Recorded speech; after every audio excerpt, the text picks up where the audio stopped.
Hi, my name is Dan Moczulski. I'm the CEO of Star Financial Systems. We're an IT firm within the dealing trading sector. I've been at Star for a year now, and prior to that, my experience has always been with spread betting and CFD trading firms. What sort of drew you to this sort of business level?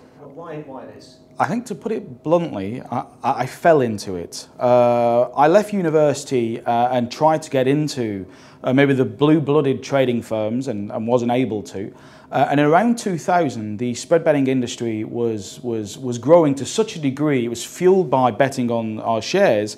I actually feel anybody could have got a job in the industry if they applied.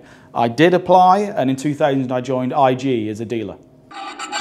And so describe what your role within the industry is sort of here. What makes you, what's your sort of unique selling point? Well, I think for myself personally, I think I've been in the industry now for 15 years, and I kind of seen all the changes that different firms have made in that time. And I don't mind saying, I suppose, when I joined the industry, it was considered quite a backstreet, nasty bookmaker type industry. And over the last 15 years, it's changed dramatically. And I think now it is considered the mainstream of financial investment for people. And my role really has been seeing all that. I like to feel that I've been kind of involved in all the developments that have happened over the last 15 years. And from this perspective now, I feel I'm in the center of it, because all the people who trade online, and we are an online trading software firm. Okay, so that's an enjoyable and an interesting 15 years with an awful lot of very peculiar moments within that history. Sure. What are your personal highlights and lowlights within that stretch? That growth in the industry and being witness to it and part of it has been really enjoyable. So I joined, for example, IG Group, with it had a market capitalization of 80 million. And I left 10 years later and it had a market capitalization of over 2 billion. So there's a dramatic change in how the industry was perceived. And really just being able to be involved in that has been the highlight. Low points, that's a difficult one to answer. And I think there's definite low points in terms of how the industry is perceived. So it did take a long time to get past the betting stigma, where people would say, well, I don't spread bet because I'm not a gambler, I'm an investor. And it took a long time to get past that image of being a bookmaker, rather than the reputation perhaps that a stockbroker enjoys.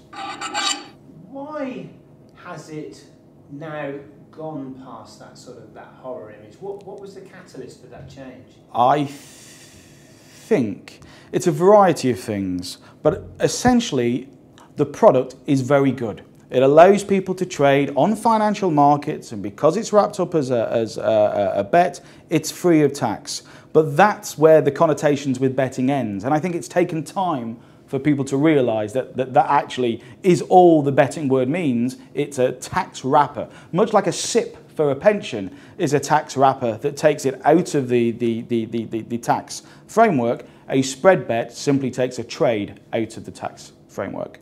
So was that a law that brought that in? Or? No, it's really just been the market's perception, and perhaps as well things have changed. In let's say 2000, or let's say 20 years ago, perhaps there was the FT for getting financial information.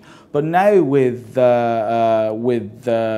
various publications, with the internet, people actually are far more informed. And perhaps because they've got that information, and because they've been able to find out how different ways of trading work, that actually has fueled an understanding of actually how spread betting works.